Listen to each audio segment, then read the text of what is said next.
کۆچبەرانی کورد کەرەستەیەکی نوێی ململانێ سیاسیە ناوخۆیی و دەرەکیەکان بیلاڕووس یان ڕووسیای سپی دەوڵەتێکی داخراوە لە ناو نەخشەی وڵاتانی ئەوروپای ڕۆژهەڵاتی ناوەڕاستدا لە جەنگی جیهانی یەکەم لە دەستی ئەڵمانەکان ڕزگاری بووە و دوایی پەیوەندی کرد بە یەکێتی سۆڤیەتەوە و بوو بە یەکێک لە کۆمارەکانی ناو یەکێتی سۆڤیەتی هەڵوەشاوە. بەڵام چیرۆکی ململانێکردن لە سەرخاکی بیلاڕووسیا لێرەدا کۆتایی نەهات. پۆڵەندا لە ڕۆژ ئاوایەوە لەگەڵ سۆڤیەت و ئۆکرانیا لە ڕۆژهەڵاتیەوە لەسەر دیاریکردنی سنووری نێوانیان لە ململانێدا بوون و شەڕێکی چەند ساڵە بەرپا بوو. لە ئەنجامدا ڕێکەوتنی ڕێگا بەسرا لە ساڵی 1921 لە شاری ڕێگا لە نێوان سۆڤیەت و ئۆکرانیا پۆڵەندا شەڕی پۆڵەندا سۆڤیەت کۆتایی هات. سنووری سۆڤیەت و پۆڵەندا دیاریکراو. سۆڤیەت بڕی 30 ملیۆن ڕۆبلیشی وەک قەرەبوو بە پۆڵەندادا. سنووری بیلاڕووسیا جیاکەرەوەی نێوان بیری سەرمایەداری و سۆسیالیستیە و پێی دەوترێت هێڵی کرۆزۆن. ئەم هێڵە لە باکووری زەویەوە تا باشووری زەوی لەبەر شەڕ و ململانێت دەکوڵێت و ساردبوونەوەی نییە. بیلاڕووسیا نزیکەی 10 ملیۆن دانیشتوانی هەیە و ڕووبەری زەویەکەی 207 کیلۆمەتر چوارگۆشەیە. داهاتی تاگ لە وڵاتە دەگاتە 81,000 دۆلاری ساڵانە. لە کۆی 180 وڵات پلەی 139 وەرگرتووە لە ڕیزبەندی شەفافیەتی نێودەوڵەتی پشت بە پیشەسازی و کشتوکاڵ دەبەستێت.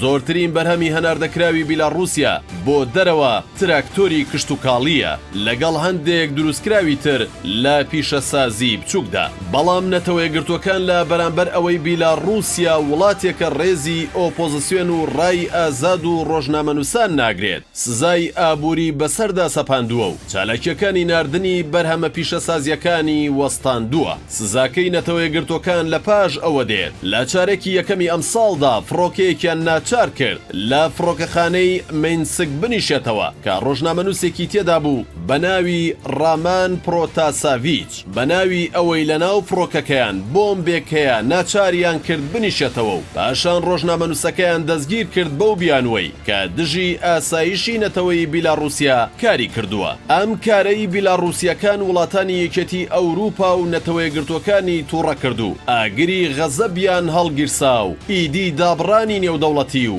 وڵاتی بیلاڕووسیا دەستی پێکرد و گەماروەیەکی دیبلۆماتی توندی خرایە سەر.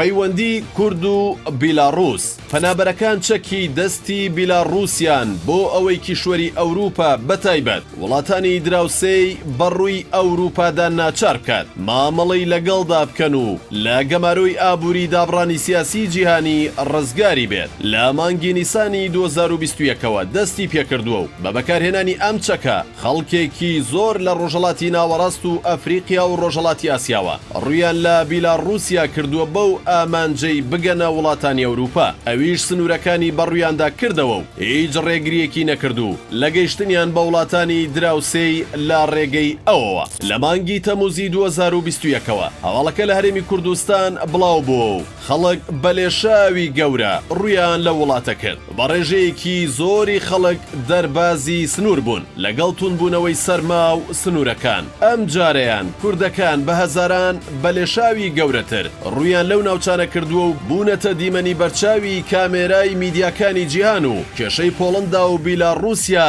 بە کوردەکان زیاتر گەرم بووە. بیلاڕووسیا دەیەوێت بۆ فشارخستنە سەر وڵاتانی دراوسێ و لەوێشەوە بۆ یەکێتی ئەوروپا کۆچی کۆچبەران بکاتە چەکێکی بەهێز و هەڕەشەی توند لە دراوسیەکانی بکات. بیلاڕووسیا هەر لە سەرەتاوە نەیشاردەوە ڕێگەدان بە کۆچبەران لە پێناو بەدەستێنانی ئامانجەکانی خۆیدایە و ئەگەر وڵاتانی دراوسێ بەتایبەت پۆڵەندا مل بۆ داوەکانی نەدات دەواازەکانی بە تەواوی دەخاتە سەرپشت و کۆچبەران دەگەیەنێتە سەر سنوورەکانی پۆڵەندا. هەرواشی کرد و بەلێشا و بە شێوەیەکی بەردەوام کۆچبەران دەگەنە سەر سنوورەکان و ڕۆژ بە ڕۆژ گرژیەکانی نێوان ئەو دوو وڵاتەش تونتر دەبێتەوە. سەرۆگۆزیرانی بیلاڕووسیا ڕۆژێک دەڵێت ئەگەر یەکێتی ئەوروپا ڕازی بە داوەکانمان نەبێت وێڕای لێشاوی کۆچبەران غازی هەناردەکراویش لە وڵاتانی کڕیار دەگرمەوە و قەیرانێکی گەورە دروست دەکەم لە یەکێتی ئەوروپا.